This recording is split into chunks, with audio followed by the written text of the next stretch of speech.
Hello everyone, how are you all? I welcome you all back to your political science class. We were doing chapter number 2 of your political science book, which was the end of bipolarity.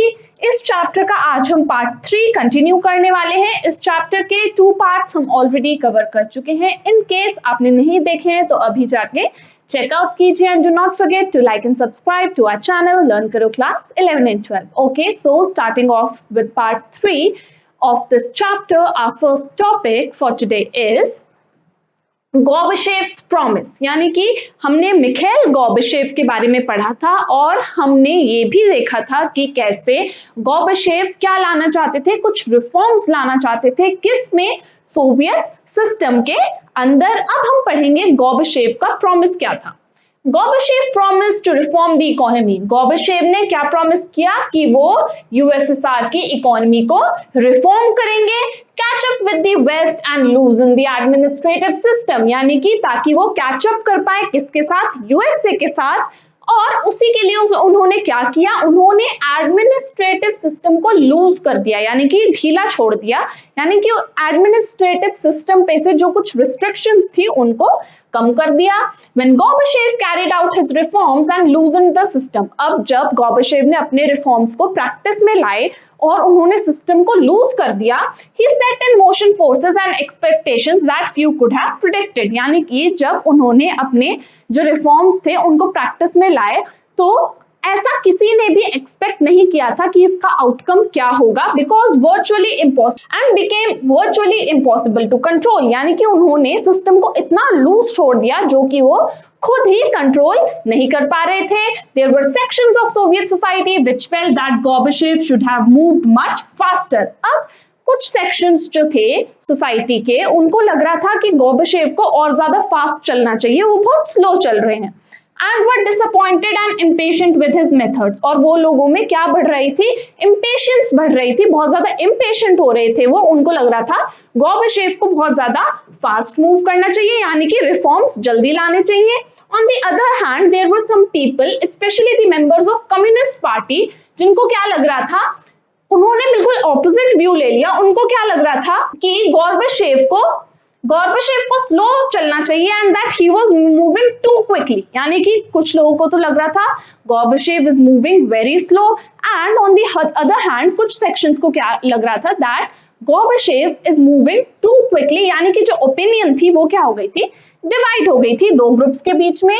अब in this tug of war, इसको क्या कहा गया है, tug of war का name दिया गया है। यानी कि गोर्बाचेव दोनों साइड्स के बीच में फंस गया था। कुछ लोगों को लग रहा था वो बहुत फास्ट मूव कर रहा है, अपने रिफॉर्म्स को बहुत जल्दी लेके आ रहा है, और कुछ को लग रहा था बहुत स्लोली रिफॉर्म्स ला रहा है, जिसकी वजह से क्या हुआ, इसका आउटकम क्या निकला, Gorbachev lost support on all sides and divided public opinion, जिसकी वजह से गोर्बाचेव ने दोनों ही साइड्स पे क्या लूज कर दिया, अपना जो सपोर्ट था उसको लूज कर दिया। क्यों लूज कर दिया सपोर्ट, क्योंकि जो पब्लिक ओपिनियन थी वो दो पार्ट्स में डिवाइड हो गई थी।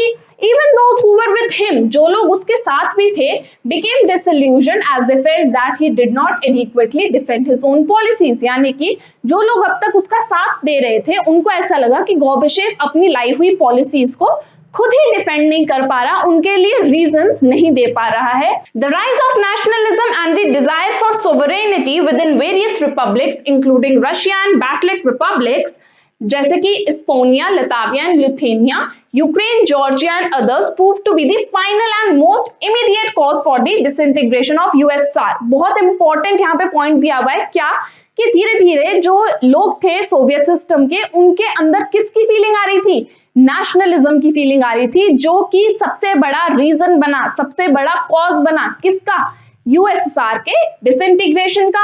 जो भी रिपब्लिक्स थी जैसे कि रशिया, बैटलिक रिपब्लिक्स जैसे कि Estonia, Latvia, Lithuania, Ukraine, Georgia, इन सब के जो भी लोग थे उनके बीच में क्या आ रही थी, एक नेशनलिज्म की फीलिंग आ रही थी, जिसकी वजह से क्या हुआ, ये सबसे एक इमीडिएट कॉज बना किसका, यूएसएसआर के डिसइंटीग्रेशन का। अब हम बात करेंगे कि डिसइंटीग्रेट होने के बाद उसके कॉन्सिक्वेंसेस क्या रहे, consequences of the disintegration. The collapse of Second World of the Soviet Union and socialist system in the Eastern Europe had profound consequences। यानी कि बहुत ज्यादा profound consequences रहे किसमें? वर्ल्ड पॉलिटिक्स के अंदर। किसके डिसइंटीग्रेशन के? यूएसएसआर के। First of all it meant the end of cold war. सबसे पहली बात तो ये कि अब तक बाइपोलैरिटी चल रही थी, जैसे ही यूएसएसआर डिसइंटीग्रेट हो गया इसका मतलब क्या हुआ?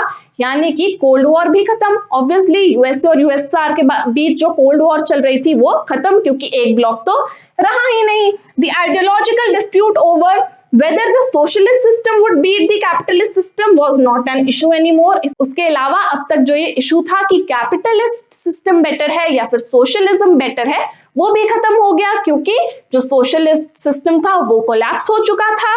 Second, power relations in world politics changed and therefore the relative influence of ideas and institutions also changed। यानी कि अब तक जो अलग-अलग इंस्टीट्यूशंस का जो इन्फ्लुएंस था लोगों पे वो भी धीरे-धीरे चेंज होने लगा।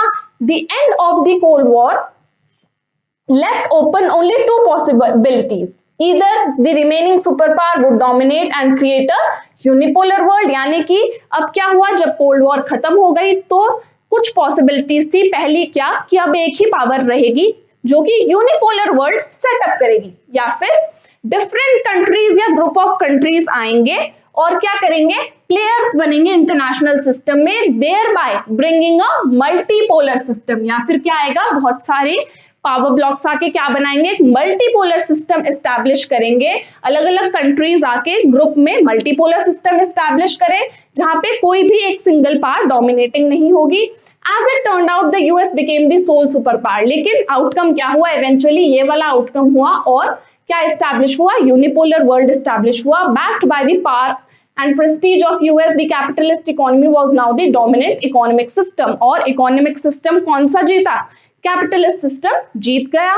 Institutions like the World Bank, IMF became powerful advisors to all these countries since they gave them loans for their transitions to capitalism। यानी कि अब advisors कौन बन गए थे, वर्ल्ड बैंक और IMF। Third, the end of the Soviet bloc meant the emergence of many new countries। यानी कि एक और आउटकम हुआ, वो क्या था कि जैसे ही सोवियत सिस्टम ब्रेक डाउन हुआ तो बहुत सारी नई कंट्रीज उभर के सामने आई। These countries had their own independent aspirations and choice. अब ये कंट्रीज किसी भी ब्लॉक के साथ नहीं जुड़ी थी और इंडिपेंडेंट हो गई थी, इनकी अपनी एस्पिरेशंस और चॉइसेस थी, इनकी अपनी इच्छाएं थी। And with this we come to an end of our today's session.